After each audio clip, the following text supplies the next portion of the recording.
मेहड़ में वापारी सरापा एहतजाज।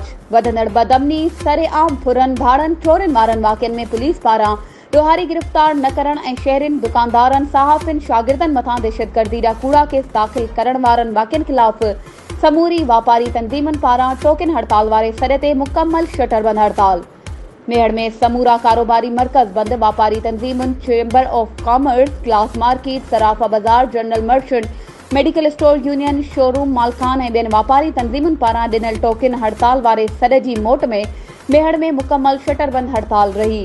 वापारी तंज़ीमुनि पारां शहर जी रेशम गली, ग्लास मार्केट, अनाज बाज़ार, सब्जी मार्केट, मेडिकल स्टोरनि, सराफा बाज़ार, शाही बाज़ार, मोबाइल मार्केट समेत अक्सर नंढा वॾा कारोबारी मर्कज़ बंद।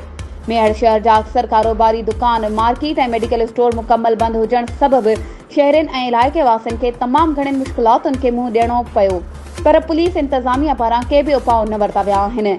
शहरी वापारी दुकानदारनि ऐं मुख़्तलिफ़ सियासी समाजी तंज़ीमुनि जे अॻुवाणनि पिणु हड़ताल जी हिमायत कंदे अमन अमान जी बहाली लाइ पुरअमन एहतजाज कयो ऐं शदीद नारेबाज़ी कई।